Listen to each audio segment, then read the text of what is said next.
Class में हमने concept of cost start किया था या नहीं? दो क्लासेस हो चुकी हैं इसकी। ओके। तो चलिए पहले रिवाइज कर लेते हैं फटाफट से। अगर आप लोगों को कोई डाउट होगा तो आप वो पूछ लीजिएगा। मैं एक दो क्वेश्चंस करवाऊंगा पहले, उसके बाद हम आगे नया कॉन्सेप्ट स्टार्ट करेंगे। तो सबसे पहले इस चैप्टर में अभी तक हमने बात करी है कि कॉस्ट का क्या मतलब होता है। यहाँ बताया था cost refers to the amount spent on production of any goods, production of any goods और rendering of any kind of services. तो किसी भी कमोडिटी को बनाने के लिए या किसी भी सर्विसेज को डिलीवर करने के लिए जितना पैसा आप खर्च करते हैं उसे हम कॉस्ट कहते हैं। अब कॉस्ट को क्लासिफाई कर सकते हैं हम, उसको सोर्सेज के बेसिस पे भी कैटेगराइज कर सकते हैं, उसको नेचर के बेसिस पे भी कैटेगराइज कर सकते हैं। सोर्सेज के बेसिस पे दो तरह की कॉस्ट होती है, एक्सप्लिसिट और इम्प्लिसिट। एक्सप्लिसिट कॉस्ट का मतलब होता है वो सारे खर्चे जो आप उन फैक्टर्स ऑफ प्रोडक्शन पे खर्च करते हैं, उन फैक्टर्स ऑफ प्रोडक्शन पे लगाते हैं जिसको आपको बाहर से खरीदना पड़ता है। तो बाहर से खरीदने के लिए जितना भी पैसा आप स्पेंड करते हैं फैक्टर्स ऑफ प्रोडक्शन के ऊपर, that is called explicit cost. जैसे raw material, labour, machinery, equipment, tools, ये सारी चीजें अगर आप बाहर से लेके आते हैं उस पर जो पैसा खर्च होगा दैट इज एक्सप्लिसिट कॉस्ट। और जो भी रिसोर्सेज आप खुद के यूज करेंगे बिजनेस के अंदर, उसकी एक एस्टिमेटेड वैल्यू जो होती है उसको हम इम्प्लिसिट कॉस्ट कहते हैं। जैसे बिजनेस के लिए आप जो स्पेस यूज कर रहे हैं आपका खुद का ही है, तो उसकी जो एस्टिमेटेड रेंटल वैल्यू है दैट इज इम्प्लिसिट कॉस्ट। आपने अपना कैपिटल, अपना खुद का ही फंड जो है अपने बिजनेस में यूज किया, तो इस फंड पे आप मार्केट में इसको इन्वेस्ट करके बैंक में एफडी करवा के जितना पैसा कमा सकते थे, जितना इंटरेस्ट आप अर्न कर सकते थे, वो आपकी इम्प्लिसिट कॉस्ट हो जाएगी। इसी तरीके से हमने इसकी डेफिनेशन भी कवर कर ली थी, एक्सप्लिसिट इम्प्लिसिट क्या होता है, क्या क्या चीज़ें इसके अंदर आ सकती हैं। इसके बाद हमने नेचर के बेसिस पे कॉस्ट को क्लासिफाई किया। दो तरह की कॉस्ट होती है, फिक्स और वेरिएबल। वो कॉस्ट जो प्रोडक्शन के साथ चेंज नहीं होती उसको फिक्स कहते हैं, और जो चेंज होती रहती है उसको वेरिएबल कहते हैं। इसके बाद हमने इसके डायग्राम्स भी समझ लिए थे कि फिक्स कॉस्ट का डायग्राम एकदम पैरेलल टू एक्स एक्सिस होता है, क्योंकि फिक्स कॉस्ट हमेशा कांस्टेंट ही रहता है। वेरिएबल कॉस्ट जो है वो प्रोडक्शन के साथ चेंज होता रहता है, इसीलिए हम इसको डायरेक्ट कॉस्ट या प्राइम कॉस्ट भी कहते हैं। और इसका एक एक पैटर्न है जो सबसे इंपॉर्टेंट इस पूरे चैप्टर में, जो आपको याद रखना है कि ये इंक्रीज तो होगा, ये बहुत डेफिनेट है कि इंक्रीज होगा, लेकिन इसके इंक्रीज होने का एक पैटर्न है। पैटर्न क्या है कि शुरुआत में डिक्रीजिंग रेट से इंक्रीज होता है और बाद में इंक्रीजिंग रेट से इंक्रीज होगा। तो you have to keep this in mind. और बिकॉज ये शुरू में डिक्रीजिंग रेट से और बाद में इंक्रीजिंग रेट से इंक्रीज होता है, as a consequence of which जब हम इसका डायग्राम बनाते हैं तो वो बनता है इनवर्सली एस शेप्ड। इस तरीके से उसका डायग्राम बनता है इनवर्सली एस शेप्ड, और उसका रीजन है लॉ ऑफ वेरिएबल प्रोपोर्शन। इसके बाद हमने टोटल कॉस्ट पे भी बात कर ली थी। फिक्स और वेरिएबल को ऐड करके जो आता है उसे टोटल कॉस्ट कहते हैं। टोटल कॉस्ट का डायग्राम भी तकरीबन वेरिएबल कॉस्ट जैसा ही होता है, बस फर्क ये है कि टोटल कॉस्ट वाई एक्सिस के पॉजिटिव पॉइंट से स्टार्ट होता है और वेरिएबल कॉस्ट ओरिजिन से स्टार्ट होता है। इसके बाद हमने बात करी थी मार्जिनल कॉस्ट की। लास्ट क्लास में इनफैक्ट हम मार्जिनल कॉस्ट ही कर रहे थे, जहां आपको बताया था कि एक एक्स्ट्रा यूनिट प्रोड्यूस करने की जो एक्स्ट्रा कॉस्ट होती है that is called marginal cost. और मार्जिनल कॉस्ट शुरुआत में डिक्रीज होती है और बाद में इंक्रीज होने लगती है। और क्योंकि ये शुरू में डिक्रीज और बाद में इंक्रीज होती है, इसलिए जब आप इसका डायग्राम बनाओगे तो वो होता है यू शेप। इस तरीके से उसका डायग्राम बनेगा, indicating that marginal cost is initially declining and after a certain point it starts increasing. So ऐसा होता क्यों है, इसका भी रीजन सेम ही है, लॉ ऑफ वेरिएबल प्रोपोर्शन की वजह से होता है। इसके बाद इस पे हमने कुछ क्वेश्चंस किए थे और मैंने, हाँ, कुछ क्वेश्चंस करवाए थे मैंने आपको। तो होपफुली ये सब जो मैंने लास्ट क्लास में डिस्कस किया आप लोगों के साथ वो सब क्लियर होगा। अगर आपको कुछ पूछना है किसी भी टॉपिक से related, fix, variable, marginal cost या कुछ भी जो आपको समझना आया हो इस चैप्टर में, आप वो पूछ सकते हो। अदरवाइज हम फिर आगे चलेंगे अगर आपको कोई भी डाउट नहीं है तो। चेतना, अनवी, बताइए, you want to ask anything? No, sir. No doubt, sir. क्या बात है, बहुत बढ़िया। चलें जी, तो हम सीधा सीधा फटाफट से क्वेश्चन से स्टार्ट करते हैं, देखते हैं क्या क्लैरिटी है कॉन्सेप्ट की। एक दो क्वेश्चन करवाने का इरादा है भी मेरा वैसे। तो सबसे पहले हम लेंगे आउटपुट। ये नोट कर लीजिए आप लोग साथ साथ। 0, 1, 2, 3, 4, 5 एंड 6। टोटल कॉस्ट है fixed cost, variable cost,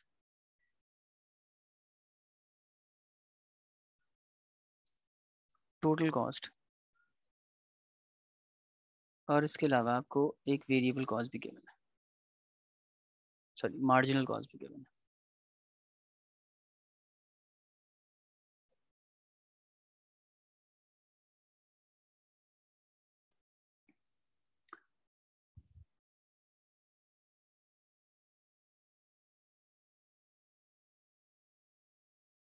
fix cost 4th unit पे 50 है। टोटल कॉस्ट भी आपको दे रखी है, टोटल कॉस्ट से 0, 50, 90, 120, 130, देन 150 और 200। बाकी चीजें आपको फाइंड आउट करनी है, आपको टोटल कॉस्ट और मार्जिनल कॉस्ट फाइंड आउट करना है। फिक्स कॉस्ट की जो बची हुई वैल्यूज हैं वो भी फाइंड आउट करनी है। करिए फटाफट से, और हो जाए तो बताइए।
हुआ किसी से? अनवी, चेतना? यस, मार्जिनल कॉस्ट निकाल रहे हैं, बाकी तो निकाल लिया। ठीक है, चेतना आपने किया? Yes sir, done. डन, चलो बहुत बढ़िया। तो एक सेकंड रुक जाओ।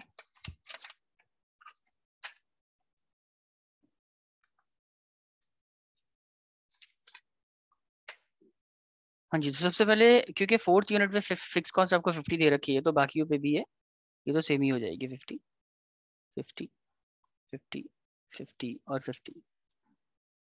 अब टोटल कॉस्ट निकालने के लिए आपको पता ही है, टोटल कॉस्ट का फॉर्मूला होता है fix cost plus variable cost equal to total cost. तो आप इन दोनों को ऐड कर देंगे, फिक्स और वेरिएबल को, तो it will B 50, 100, 140, 170, 180, 200 and 250। Marginal cost निकालनी है आपको, तो मार्जिनल कॉस्ट तो 0 पे 0 ही रहेगी, और फर्स्ट यूनिट पे तो वेरिएबल कॉस्ट के बराबर होती है, लास्ट क्लास में बताया होगा मैंने ये। तो फर्स्ट यूनिट पे इसको 50 ही रखना है आपको, और बाकी यूनिट पे कैलकुलेट करने के लिए आप कंपेयर कर लेते हैं, पहले क्या टोटल कॉस्ट लग रही थी और अब अभी कितनी टोटल कॉस्ट लग रही है। तो पहले 100 थी टोटल कॉस्ट, अभी 140 है, तो कितना चेंज आ रहा है इसके अंदर? 40 का चेंज आ रहा है। ये समझ आता है ना सबको, marginal cost? Yes sir.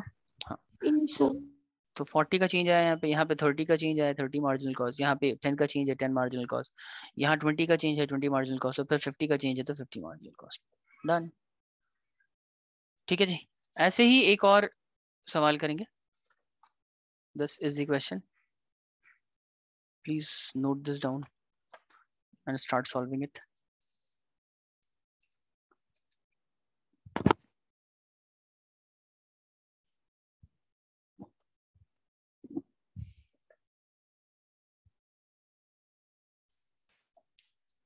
Akshita, Akshita हम क्वेश्चंस कर रहे हैं, और लास्ट क्लास में जो कॉन्सेप्ट आपके साथ डिस्कस किया था ना मैंने, मार्जिनल कॉस्ट और वेरिएबल कॉस्ट, फिक्स कॉस्ट, उसी पे बेस हम क्वेश्चंस कर रहे हैं। तो मुझे उम्मीद है कि आप रिवाइज करके आए होगे मार्जिनल कॉस्ट का कॉन्सेप्ट, तो आपको इस क्वेश्चन को सॉल्व करना है। आवाज आ रही है ना मेरी आपको? अक्षिता,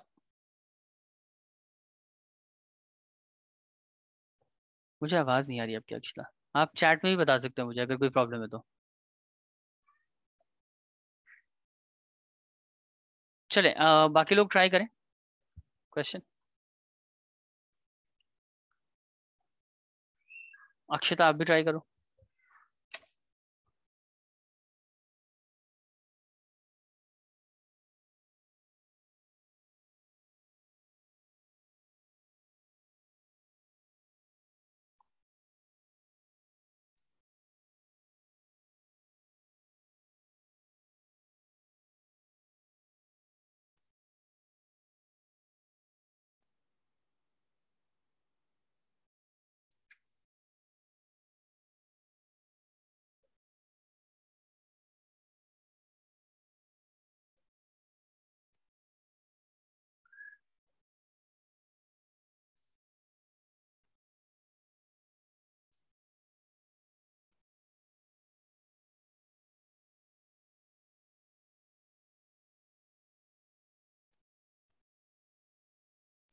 ओके सर, हो गया। हो गया, ठीक है, 1 मिनट रुक जाओ बस।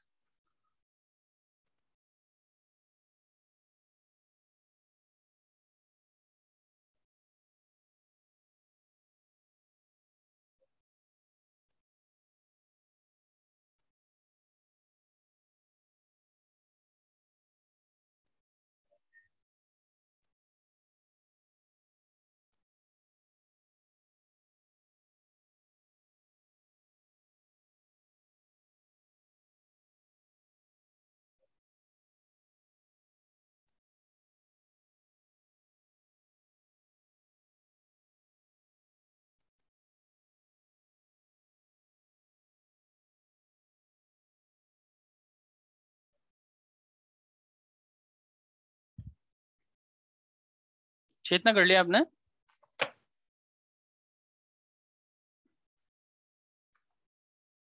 चेतना आपका हो गया? चेतना को भी आवाज नहीं आ रही है। ओके, देखिए फर्स्ट यूनिट पे मार्जिनल कॉस्ट गिवन है, टोटल कॉस्ट गिवन है। तो फर्स्ट यूनिट पे आपको मैंने बताया कि मार्जिनल कॉस्ट ना वेरिएबल कॉस्ट की इक्वली होता है, बताया था ना। फर्स्ट यूनिट पे अगर मार्जिनल कॉस्ट 60 है तो वेरिएबल कॉस्ट भी 60 ही होगा। अब क्योंकि वेरिएबल कॉस्ट आपको पता है फर्स्ट यूनिट पे, फर्स्ट यूनिट का टोटल कॉस्ट भी आपको पता है, तो 100 में से टोटल कॉस्ट में से वेरिएबल कॉस्ट माइनस करेंगे ना तो फिक्स कॉस्ट आ जाएगा। 100 minus 60 we will get 40 as fix cost. और फिक्स कॉस्ट 40 है, इसका मतलब फर्स्ट यूनिट पे अगर 40 है तो बाकी सब पे भी 40 ही होगा। 40 40 40 एंड 40, ठीक है। अब अब आपको क्या करना है, क्योंकि वेरिएबल कॉस्ट और टोटल कॉस्ट निकालनी है, मार्जिनल कॉस्ट आपको गिवन है। तो आप क्या करोगे, मार्जिनल कॉस्ट अगर 30 है, देखो मार्जिनल कॉस्ट क्या बताता है आपको, मार्जिनल कॉस्ट बताता है, marginal cost indicate that, marginal cost को दो तरीके से इंटरप्रेट कर सकते हैं। ये इंडिकेट करता है कि टोटल कॉस्ट में कितना चेंज आ रहा है, ये बताता है आपको। टोटल कॉस्ट में कितना चेंज आ रहा है ये बताता है। तो अगर ये कह रहा है मार्जिनल कॉस्ट 30 है, इसका मतलब टोटल कॉस्ट में 30 रुपए का चेंज आ रहा है। अब देखो पहले से टोटल कॉस्ट 100 है, 30 का चेंज आने का मतलब ये हो जाएगा 130। फिर 10 का चेंज आ रहा है, इसका मतलब 140। फिर 5 का चेंज आ रहा है 145। फिर 195, सॉरी 185, और फिर 285। अच्छा, मार्जिनल कॉस्ट आपको ये भी बताता है कि वेरिएबल कॉस्ट में कितना चेंज आ रहा है, सेम चीज। दो तरीके से ले सकते हैं इसको हम। Marginal cost can be taken as the change in the total cost, और change in the variable cost. तो अगर वेरिएबल कॉस्ट में कितना चेंज आ रहा है ये बताता है, तो मार्जिनल कॉस्ट 30 है, तो ये बता रहा है कि वेरिएबल कॉस्ट में 30 का चेंज आ रहा है। तो पहले से 60 है, ये 30 और ऐड हो जाएगा, इसमें 90 हो जाएगा ये। फिर 10 ऐड हो जाएगा तो 100 हो जाएगा ये। फिर 5 ऐड हो जाएगा तो ये हो जाएगा 105, देन 145, देन 245। बताइए इसमें डाउट है? चेतना, अनवी?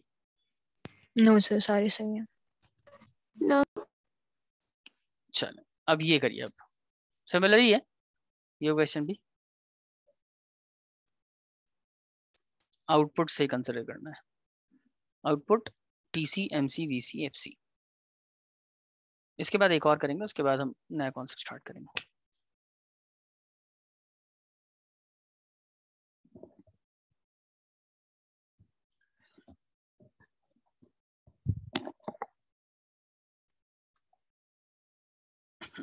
सो ये 80 है ना, 30 80 100। हाँ 30 80 100।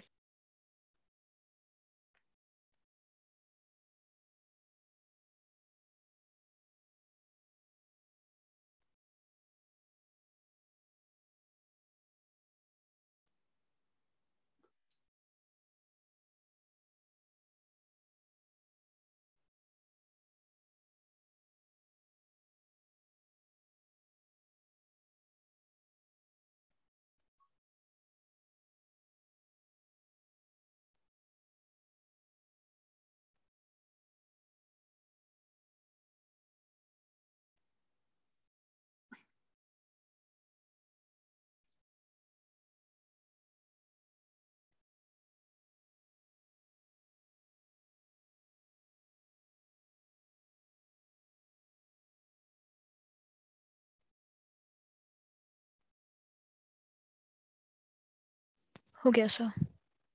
ठीक है, 1 मिनट।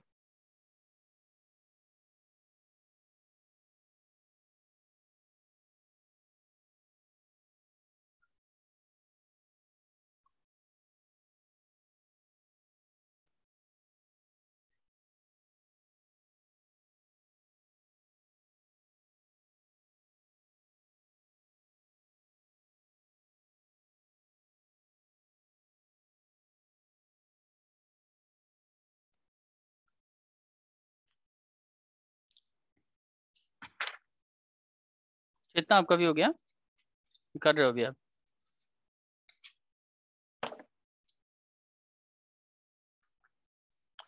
चलिए मैं बता देता हूँ जिनका नहीं हुआ है। देखिए, सबसे पहले तो फर्स्ट यूनिट पे वेरिएबल कॉस्ट 40 दे रखा है, तो मार्जिनल भी 40 ही हो जाएगा। ठीक है। और वेरिएबल है आपके पास, फिक्स है आपके पास फर्स्ट यूनिट का, तो फर्स्ट यूनिट का टोटल भी आ जाएगा वेरिएबल प्लस फिक्स 120। इसके बाद सेकंड यूनिट पे 25 है मार्जिनल कॉस्ट। अब मार्जिनल कॉस्ट आपको इंडिकेट करता है कि वेरिएबल में कितना चेंज आ रहा है, टोटल में कितना चेंज आ रहा है। तो मार्जिनल कह रहा है कि 25 का चेंज आ रहा है, वेरिएबल में 25 का ही चेंज आ रहा है टोटल में। इसका मतलब 25 आप इधर पे ऐड कर दोगे, 25 आप इधर पे ऐड कर दोगे, तो it will B 65 and it will B 25 add करेंगे तो ये हो जाएगा 145। फिर आप 10 और ऐड कर देंगे इसमें 155, 10 यहाँ ऐड कर देंगे 75, यहाँ 5 और ऐड कर देंगे 80, यहाँ 5 ऐड कर देंगे 160, यहाँ 30 ऐड कर देंगे 110, यहाँ 30 ऐड कर देंगे 190, यहाँ 80 ऐड कर देंगे 190, यहाँ ऐड करेंगे तो 270, फिर इसमें ऐड करेंगे 100, इट विल बी 290, यहाँ ऐड कर देंगे तो ये हो जाएगा 370। और बाकी फिक्स कॉस्ट तो आप निकाल ही लोगे, 80 80 80।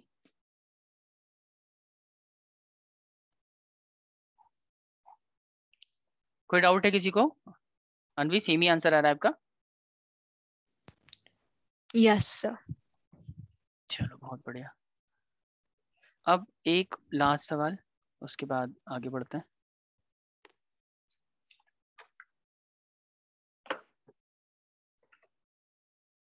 ये क्वेश्चन है, this is fill in the blank type question, तो you need to complete this table.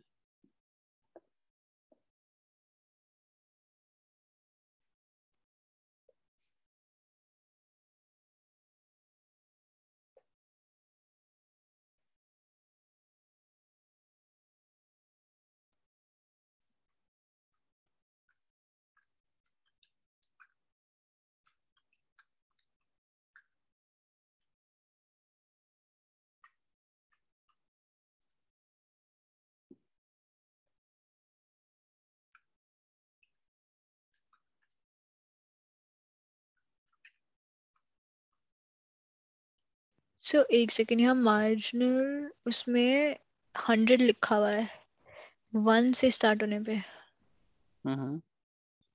Okay. ठीक है, क्या दिक्कत है इसमें?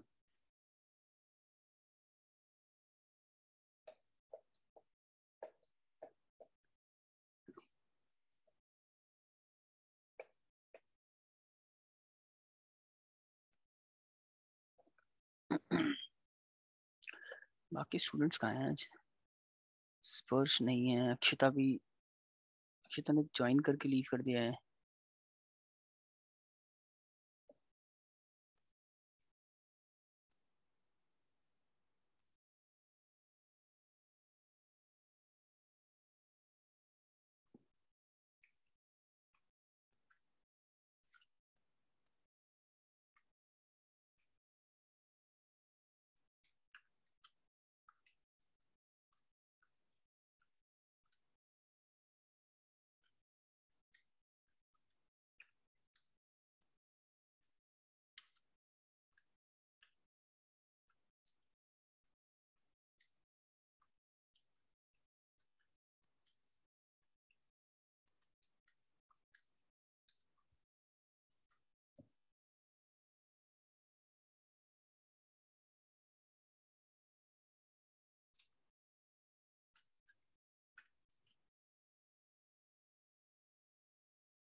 हो गया चेतना, अनवी?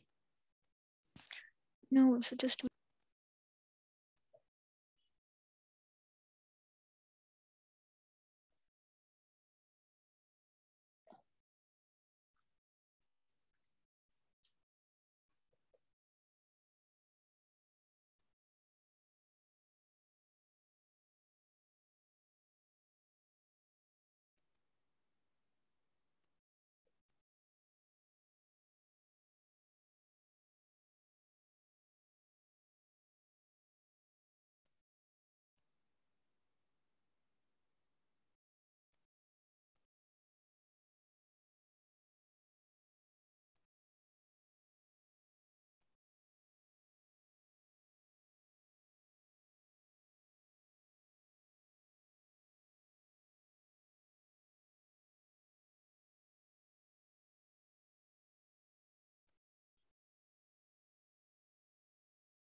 चेतना हो गया?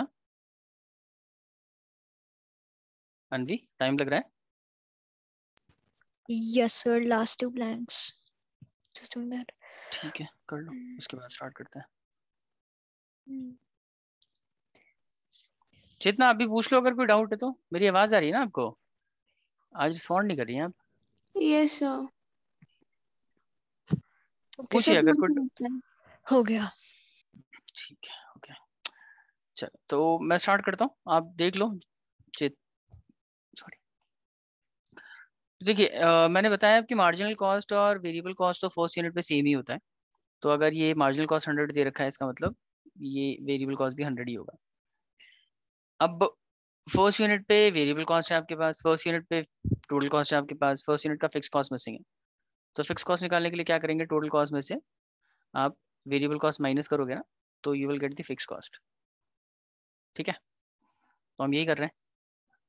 150 minus variable cost, we will get 50 as a fix cost. और 50 अगर फिक्स कॉस्ट है फर्स्ट पे, तो 50 बाकी पे भी फिक्स की कॉस्ट हो जाएगा, फिक्स कॉस्ट 50। अच्छा अब चलते हैं सेकंड यूनिट पे। वेरिएबल कॉस्ट है 140 और फिक्स कॉस्ट है 50। तो अगर आप 150 में से फिक्स कॉस्ट माइनस कर देंगे तो we will get total cost, right? So total cost हो जाएगा 140 में से 50 माइनस करेंगे, इट विल बी 90। ओके, और टोटल कॉस्ट 90 है, सॉरी माइनस नहीं करेंगे, प्लस क्या कर रहा हूँ मैं, 190 प्लस करेंगे ना, variable and fix cost equals to total cost. अब देखो मार्जिनल कॉस्ट के लिए क्या बताया, मार्जिनल कॉस्ट क्या होता है, जो भी टोटल कॉस्ट में चेंज आ रहा है या वेरिएबल कॉस्ट में जो चेंज आ रहा है उसी को मार्जिनल कहते हैं। तो टोटल के बेसिस पे निकाल लेते हैं कितना चेंज है, सिर्फ 40 का चेंज है, सो 40 will be marginal cost. Third unit पे देखिए, थर्ड यूनिट पे फिक्स कॉस्ट दे रखा है आपको, मार्जिनल दे रखा है। मार्जिनल मतलब क्या होता है, टोटल कॉस्ट में जो भी चेंज आता है, वेरिएबल कॉस्ट में जो भी चेंज आता है उसी को मार्जिनल कहते हैं। इसका मतलब 20 रुपीज का चेंज आ रहा है टोटल में भी, वेरिएबल में भी 20 ऐड करना है दोनों में, तो it will B 210, it will B 160। Done. फिर टोटल कॉस्ट 300 दे रखी है, तो भैया टोटल कॉस्ट में से फिक्स कॉस्ट माइनस कर देंगे तो वेरिएबल कॉस्ट बन जाएगा, 300 में से 50 माइनस करो, we will get variable cost 250। और टोटल कॉस्ट में जो चेंज आ रहा है उसी को मार्जिनल कहते हैं। तो 210 से ये 300 हो रहा है, that means marginal cost is are और मार्जिनल कॉस्ट इज 90। इसके बाद मार्जिनल कॉस्ट 90 था, अभी मार्जिनल कॉस्ट 200 है, तो 200 का चेंज आएगा टोटल कॉस्ट में भी वेरिएबल कॉस्ट में भी, तो 200 200 दोनों जगह ऐड कर देंगे, it will B 500, it will B 450।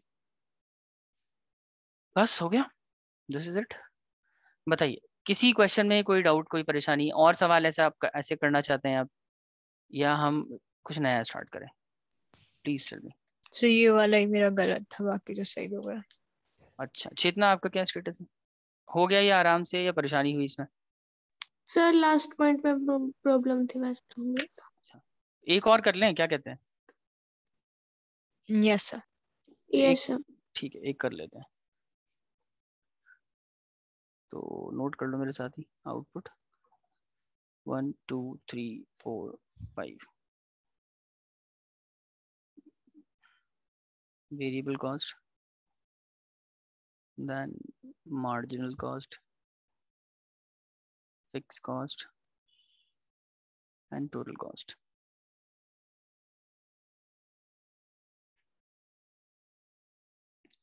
Total cost is 120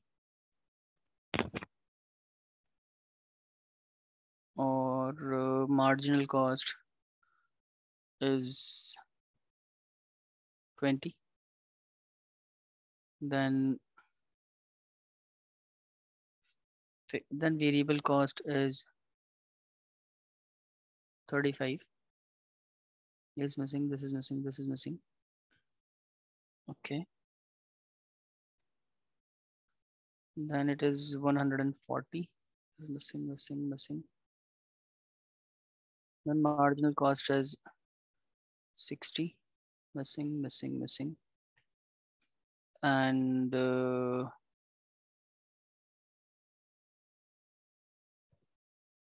this is 300. Missing. करिए.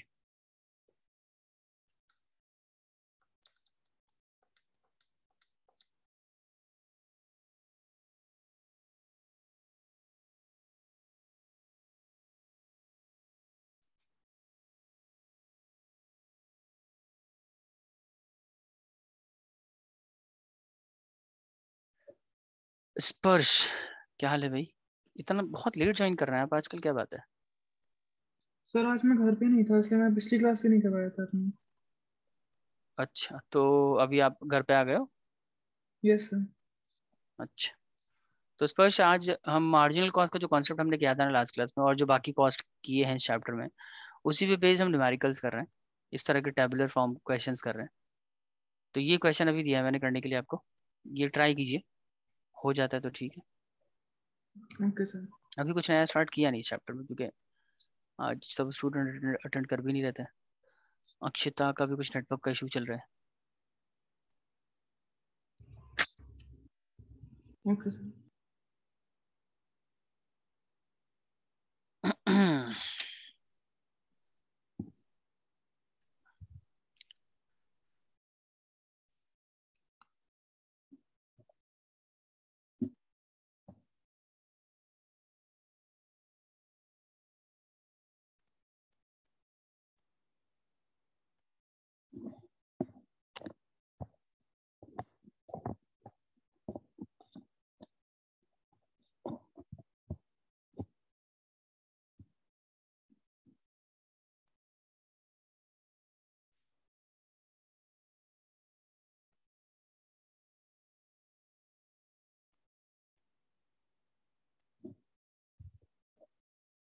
ओके सर, हो गया। चेतना आपका? चलिए, फर्स्ट यूनिट लास्ट पार्ट है। अच्छा, देखिए फर्स्ट यूनिट पे मार्जिनल कॉस्ट 20 है, तो वेरिएबल कॉस्ट भी 20 होगा। अब आपको टोटल कॉस्ट आपको पता है 120, वेरिएबल कॉस्ट आपको पता है, तो टोटल में से वेरिएबल माइनस करेंगे, we will get fix cost as 100, तो बाकी सब पे भी 100 ही रहेगा ये। ठीक है, अब सेकंड यूनिट पे वेरिएबल 35 दे रखा है, फिक्स दे रखा है 100, तो फिक्स और वेरिएबल ऐड कर देंगे तो टोटल कॉस्ट आ जाएगा 135। और वेरिएबल में जो भी चेंज आ रहा है या टोटल में जो भी चेंज आ रहा है उसको अगर देख लें तो हमारा मार्जिनल निकल आएगा। 20 से 35 हो गया, 15 का चेंज है, तो 15 इज दी मार्जिनल कॉस्ट। इसके बाद टोटल कॉस्ट 140 है, फिक्स कॉस्ट 100 है, तो टोटल में से फिक्स हटा देंगे तो वेरिएबल बचेगा, इसका मतलब वेरिएबल विल बी 40। और वेरिएबल कॉस्ट में जो चेंज आ रहा है या टोटल में जो चेंज आ रहा है उसको देख लें आप, मार्जिनल कॉस्ट आ जाएगा उससे। तो 135 से 40 हो गया, 5 का चेंज है, 35 से 40 हो गया, 5 का ही चेंज है, तो मार्जिनल कॉस्ट विल बी 5। उसके बाद मार्जिनल कॉस्ट 60 दे रखी है। मार्जिनल कॉस्ट आपको बताया मैंने, मार्जिनल कॉस्ट इंडिकेट करती है कि टोटल कॉस्ट में कितना और मार्जिनल वेरिएबल कॉस्ट में कितना कितना चेंज आया है। तो मार्जिनल कॉस्ट कह रहा है कि 60 का चेंज है, मतलब 60 आपको यहाँ भी ऐड करना है, 60 आपको यहाँ भी ऐड करना है। 60 ऐड करेंगे 40 में तो इट विल बी 100, 60 यहाँ ऐड करेंगे इट विल बी 200। उसके बाद आपको वेरिएबल कॉस्ट दे रखा है, फिक्स कॉस्ट दे रखा है, तो 300 में से 100 माइनस करेंगे, we will get, sorry plus करेंगे तो we will get 400, that's the total cost. और वेरिएबल कॉस्ट में जो चेंज आ रहा है उसके बेसिस पे मार्जिनल कॉस्ट निकल आएगा। 100 और 300 में डिफरेंस है 200 का, तो 200 इज योर मार्जिनल कॉस्ट। ये है जी बाकी का मतलब सॉरी ये इस तरीके से इस क्वेश्चन को हम सॉल्व करेंगे। तो होपफुली ये सारा जो अभी हमने किया है वो सब आपको समझ आ गया होगा। अब आगे चलेंगे, आज की क्लास का जो पॉइंट ऑफ डिस्कशन है वो स्टार्ट कर लेते हैं, क्योंकि काफ़ी सारा हमने टाइम लगा दिया इसमें इन क्वेश्चंस को समझने के लिए। और ये इंपॉर्टेंट भी है, क्योंकि ये एग्जाम में जब क्वेश्चन पूछे जाएंगे ना तो कई दफ़ा बच्चों को प्रॉब्लम होती है अगर उन्होंने प्रैक्टिस नहीं करी होती है। तो मैं कुछ और क्वेश्चन भी दे दूंगा आपको बाद में प्रैक्टिस के लिए। फिलहाल आगे चल रहे हैं, आगे चलते हैं, बात करते हैं। जस्ट अ मिनट, बात करेंगे एवरेज कॉस्ट के बारे में। एवरेज कॉस्ट, अब एवरेज कॉस्ट का क्या मतलब है? एवरेज कॉस्ट का मतलब है एक यूनिट को प्रोड्यूस करने की जो कॉस्ट होती है ना उसको एवरेज कॉस्ट कहते हैं। Cost of producing 1 unit of output is called average cost. अब एवरेज कॉस्ट है क्या एक्चुअली, ये मैं आपको एक एग्जांपल के थ्रू समझा देता हूँ, और उसके बाद हम इसकी स्लाइड देख लेंगे। एक सेकंड, मैं थोड़ा जूम आउट कर लूँ।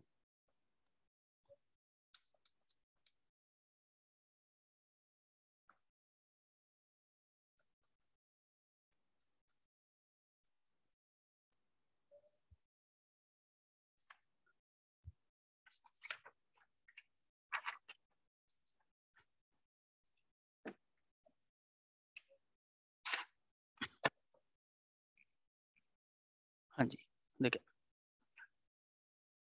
देखिए आपको पता है कि किसी भी कमोडिटी को प्रोड्यूस करने के लिए आपको दो तरह की कॉस्ट लगानी होती है, फिक्स और वेरिएबल कॉस्ट। हम मान लेते हैं हम बात कर रहे हैं किसी प्रोडक्ट की जिसके प्रोड्यूसर फिलहाल 100 यूनिट्स प्रोड्यूस कर रहे हैं। कोई प्रोडक्ट है जिसके सिर्फ 100 यूनिट प्रोड्यूसर अभी बना रहा है, और उसके 100 यूनिट बनाने में उसको क्या क्या खर्चा हो रहा है वो देख लेते हैं। उसको एक तो लगानी पड़ रही है फिक्स कॉस्ट, और उसका फिक्स कॉस्ट जो लग रहा है ना 100 यूनिट बनाने में, उसको लेट्स से 6,000 रुपये का खर्चा हो रहा है, 6,000 का। और वेरिएबल कॉस्ट भी जाहिर है उसको लगानी पड़ेगी। वेरिएबल कॉस्ट का कॉस्ट क्या होगा? वेरिएबल कॉस्ट मान लेते हैं उसको 10,000 बेयर करना पड़ रहा है 100 यूनिट बनाने में, वेरिएबल कॉस्ट 10,000 है। तो टोटल कॉस्ट कितना हो जाएगा सर? बहुत सिंपल है, टोटल कॉस्ट के लिए दोनों को ऐड कर देते हैं, तो टोटल कॉस्ट इज 16,000। समझ आया? ये क्लियर है ना सबको? अब बात कर लेते हैं, देखो अगर मैं आपसे पूछूं कि 6,000 रुपए की जो फिक्स कॉस्ट लगा रहा है प्रोड्यूसर, वो कितने यूनिट्स के लिए है? तो आंसर है सर 100 यूनिट के लिए। 100 यूनिट बनाने में फिक्स कॉस्ट का खर्चा 6,000 आ रहा है। मैं अगर कहूं कि अच्छा 100 यूनिट बनाने में 6,000 का फिक्स कॉस्ट है, आप मेरे को एक यूनिट का कैलकुलेट करके बता सकते हो? तो आप कह सकते हैं हाँ जी सर बिल्कुल कर सकते हैं। 6,000 रुपये लग रहे हैं, 6,000 रुपये लग रहे हैं 1,000 यूनिट को प्रोड्यूस करने में। तो 6,000 को अगर हम 1,000 से डिवाइड करेंगे ना तो हमें पता लग जाएगा कि एक यूनिट की फिक्स कॉस्ट क्या है। तो एक यूनिट की फिक्स कॉस्ट कितनी हो जाएगी? 1,000 नहीं है सर, 100 है ये, 100। तो it will B 60 rupees per unit. समझ रहे हैं? ये 60 रुपीज पर यूनिट क्या चीज है सर? ये एक यूनिट की फिक्स कॉस्ट है।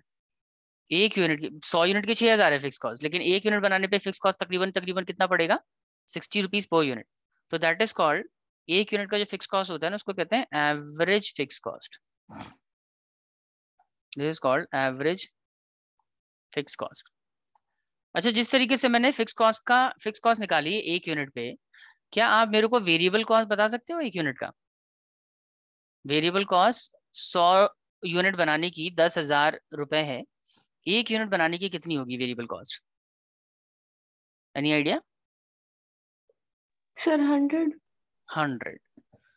ये क्या कर रहे हो आप सर? बहुत सिंपल है, कैसे कैलकुलेट किया है ये? 10,000 अगर 100 यूनिट बनाने में खर्च होते हैं तो एक यूनिट पे कितना आ जाएगा, इसको डिवाइड कर देंगे तो 100 पर यूनिट। ये क्या किया हमने? ये एक यूनिट की वेरिएबल कॉस्ट निकाली। एक यूनिट की वेरिएबल कॉस्ट को हम कहते हैं average variable cost. Average variable cost, समझे बात? अच्छा, इसी तरीके से जैसे आपने एक यूनिट की फिक्स कॉस्ट निकाली, एक यूनिट की वेरिएबल कॉस्ट निकाली, क्या आप एक यूनिट की टोटल कॉस्ट बता सकते हो? एक यूनिट पर टोटल खर्चा कितना आ रहा है सर? 16,000 रुपये खर्च हो रहे हैं 100 यूनिट बनाने में, 16,000 खर्च हो रहे हैं 100 यूनिट बनाने में। तो एक यूनिट को बनाने में 160 कैसे निकालेंगे sir? 16,000 16,000 divided by 100, we will get 160 per unit. इसको क्या कहेंगे अब? ये क्या है सर? ये एवरेज है टोटल कॉस्ट का, एवरेज ऑफ टोटल कॉस्ट। कहने का मतलब ये है, समझो बात को, कि एवरेज कॉस्ट असल में है क्या चीज? सर एवरेज कॉस्ट का मतलब होता है cost of producing 1 unit of output.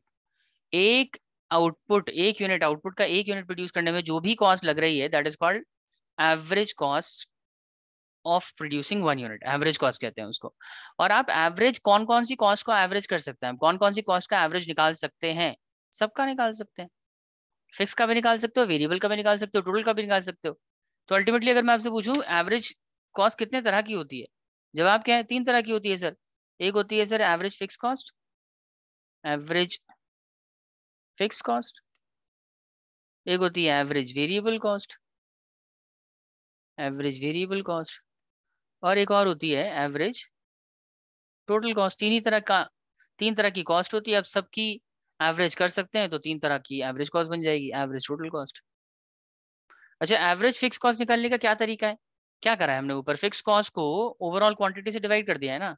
तो फॉर्मूला क्या है इसका? अगर फॉर्मूला लगा के हम कैलकुलेट करें तो फॉर्मूला बनेगा AFC, average fix cost, equals to जो भी टोटल फिक्स कॉस्ट है आपकी उसको क्वांटिटी से डिवाइड कर दो या आउटपुट से डिवाइड कर दो, TFC divided by Q।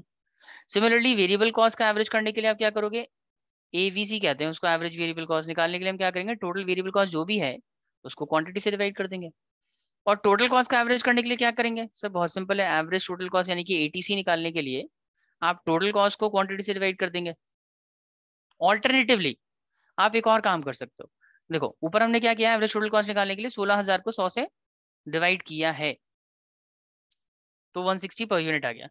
This is average cost. लेकिन बजाय आप ये करने के, आप सिंपली एवरेज फिक्स कॉस्ट और एवरेज वेरिएबल कॉस्ट को ऐड भी तो कर सकते थे, 60 + 100, then also we will get 160 per unit, right?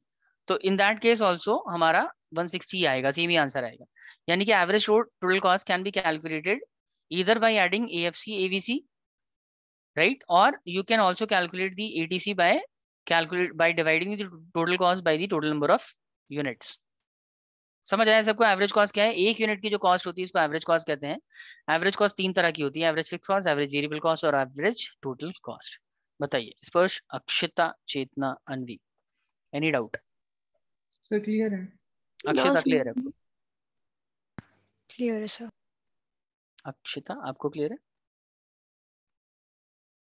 Akshita की आवाज ही नहीं आती है, कुछ इनका कुछ माइक वाइक का इशू है।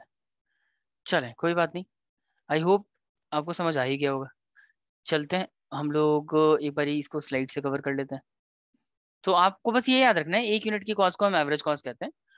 तो cost incurred on production of 1 unit of output is called average cost. अच्छा, अब एक सवाल ये भी उठता है कि सर एवरेज कॉस्ट और मार्जिनल कॉस्ट एक दूसरे से किस तरीके से अलग है? क्योंकि आपने मार्जिनल में भी यही बताया था कि एक यूनिट को प्रोड्यूस करने की जो कॉस्ट होती है वो मार्जिनल होती है, एवरेज में भी यही बता रहे हैं आप? नहीं, थोड़ा सा डिफरेंस है। एक एक्स्ट्रा यूनिट प्रोड्यूस करने पे जो खर्चा लगता है ना, एक एक्स्ट्रा यूनिट प्रोड्यूस करने पे जो कॉस्ट लगती है, दैट इज मार्जिनल कॉस्ट। और ओवरऑल जो कॉस्ट लगी है वो एक यूनिट पे कितनी पड़ेगी, that is called average cost. एक यूनिट की कॉस्ट एवरेज कॉस्ट है, एक एक्स्ट्रा यूनिट को बनाने की जो कॉस्ट है that is called marginal cost. फर्क समझ आ रहा है ना? तो cost incurred on production of 1 unit of output is called average cost. और एवरेज कॉस्ट क्योंकि आप सबका ही निकाल सकते हैं, एवरेज टोटल का भी, वेरिएबल का भी, फिक्स का भी, इसलिए एवरेज कॉस्ट को हम 3 हिस्सों में कैटेगराइज करते हैं, average fix, average variable, average total cost. यहाँ तक सब कुछ क्लियर है आप लोगों को ना? आगे चल रहे हैं, एग्जाम्पल देख लो। मान लीजिए हम 100 यूनिट प्रोड्यूस कर रहे हैं किसी प्रोडक्ट का, जैसे अभी एग्जाम्पल लिया था, और हमें फिक्स कॉस्ट लग रही है 5,000, वेरिएबल कॉस्ट लग रही है 10,000, तो हमारा टोटल कॉस्ट 15,000 लग रहा होगा। अब मैं एक यूनिट की फिक्स कॉस्ट जानना चाहता हूँ, यानी कि मुझे एवरेज फिक्स कॉस्ट जानना है, एवरेज वेरिएबल कॉस्ट जानना है, एवरेज टोटल कॉस्ट जानना है। तो हम इस तरीके से कैलकुलेट कर सकते हैं। फिक्स कॉस्ट को क्वांटिटी से डिवाइड करेंगे तो we will get 50, variable cost को क्वांटिटी से डिवाइड करेंगे we will get 100, total cost को क्वांटिटी से डिवाइड करेंगे वी विल गेट 150। तो this is average fix cost, average variable cost, average total cost. ठीक है, चलिए अब इतने सारे कॉस्ट में 3 तरह के कॉस्ट ना, 3 तरह का एवरेज है ना, average fix, average variable, average total. इसमें से सबसे पहले हम बात करने वाले हैं एवरेज फिक्स कॉस्ट क्या होती है। थ्योरेटिकली तो मतलब ऐसे तो आपको पता ही हो गया कि 1 यूनिट की फिक्स कॉस्ट को हम एवरेज फिक्स कॉस्ट कहते हैं, लेकिन इसमें कुछ और बातें हमें और करनी है। तो सबसे पहले let's start with the definition of the average fix cost. तो it is very simple, fix cost of producing 1 unit of output is called average fix cost. 1 unit produce करने की जो फिक्स कॉस्ट है that is called average fix cost. 1 unit को produce करने की जो fix cost है that is called average fix cost. और एवरेज फिक्स कॉस्ट कैलकुलेट करने का फॉर्मूला, ये फॉर्मूला है, fix cost divided by total number of unit, या टोटल फिक्स कॉस्ट भी लिखते हैं उसको हम, टीएफसी भी लिख सकते हो आप उसको, total fix cost divided by total number of unit out और आउटपुट प्रोड्यूस्ड और क्वांटिटी। ठीक है, ये क्लियर है सब? बताइए यहाँ तक सब कुछ क्लियर है आप लोगों को? एवरेज फिक्स कॉस्ट की डेफिनेशन और फॉर्मूला क्लियर है? Anvi, Chetna, Sparsh, Akshata? Yes sir. Yes. Yes sir clear है। अच्छा, अब देखो एक इंपॉर्टेंट कैरेक्टरिस्टिक है एवरेज फिक्स कॉस्ट का, दिस इज वेरी इंपॉर्टेंट। क्या कैरेक्टरिस्टिक है कि एवरेज फिक्स कॉस्ट की वैल्यू जैसे जैसे हम प्रोडक्शन करेंगे ना, एवरेज फिक्स कॉस्ट हमेशा घटता रहता है, कम होता रहता है। अनलाइक फिक्स कॉस्ट तो आपको मैंने बताया था कांस्टेंट ही रहता है। आप प्रोडक्शन ज्यादा करो कम करो, 1 यूनिट 10 यूनिट 50 यूनिट 100 यूनिट, अगर फिक्स कॉस्ट 100 रुपए लग रहा है तो 1 पे भी 100, 2 पे भी 100, 50 पे भी 100, 100 पे भी 100, 1000 पे भी 100 ही लगेगा। एक सर्टेन लेवल ऑफ आउटपुट तक वो 100 ही लगेगा। फिक्स कॉस्ट जो है कांस्टेंट रहता है, लेकिन एवरेज फिक्स कॉस्ट कांस्टेंट नहीं रहता। एवरेज फिक्स कॉस्ट डिक्रीज होता है। जैसे जैसे आप प्रोडक्शन बढ़ाएंगे वैसे वैसे इसकी वैल्यू में कमी आएगी, वैसे वैसे ये कम हो जाएगा। इसका रीजन है, इसके बारे में हम बात करेंगे अभी, लेकिन उससे पहले ये एग्जांपल देख लेते हैं। देखो, फिक्स कॉस्ट निकालने का क्या तरीका है। आप total cost, this is not TC, this is TFC, ये गलत लिख दिया है मैंने, दिस इज टीएफसी। तो टीएफसी को हम क्वांटिटी से डिवाइड करेंगे या फिक्स कॉस्ट को क्वांटिटी से डिवाइड करेंगे, then we will have average fix cost. तो जीरो क्वांटिटी पे भी आपको पता है फिक्स कॉस्ट एप्लीकेबल होता ही है। फिर जैसे जैसे प्रोडक्शन बढ़ेगा fix cost will remain same. तो आप हर यूनिट पे फिक्स कॉस्ट कैलकुलेट करो। 0 यूनिट पे fix cost, average fix cost calculate करो, तो 20 डिवाइडेड बाई 0 करेंगे, इट विल बी इन्फिनिटी। फिर 20 को 1 से डिवाइड करेंगे average fix cost find out करने के लिए, 20 divided by 1 we will get 20, then 10, then 6.66, 5, 4, 3.33, 2.85 and 2.50। बताइए, ये कैलकुलेशन वाला पार्ट क्लियर है आपको? एवरेज फिक्स कॉस्ट कैसे निकाली हमने, ये क्लियर है आपको? बताइए Anvi, yes Chetna, sir yes sir yes sir. Yes sir. अब इसमें ये नोट करने वाली चीज है कि एवरेज फिक्स कॉस्ट ना कॉन्टिन्यूसली डिक्रीज होता हुआ आपको नजर आ रहा होगा। इन्फिनिटी से स्टार्ट होता है, 20 हो जाता है, 10 हो जाता है, 6.6, 5, 4, 3, 2, 2.50, इट इज कॉन्टिन्यूसली डिक्रीजिंग। इसका मतलब ये है कि जितना ज्यादा आप प्रोडक्शन करोगे ना, आपका फिक्स कॉस्ट का बर्डन अगर आपको कम करना है तो आपको, देखो फिक्स कॉस्ट तो फिक्स ही है ना, लेकिन अगर आप ज्यादा क्वांटिटी प्रोड्यूस करोगे ना, फिक्स कॉस्ट का बर्डन कम हो जाएगा। हर एक यूनिट पे जो बर्डन आ रहा है ना, वो धीरे धीरे कम हो जाएगा अगर आप ज्यादा प्रोडक्शन करते हैं तो। हर एक यूनिट पे जो जो फिक्स कॉस्ट पड़ती है उसी को average cost, average fix cost कहते हैं ना। तो पहले एवरेज फिक्स कॉस्ट 20 थी, क्योंकि 20 को 1 से डिवाइड कर रहे थे।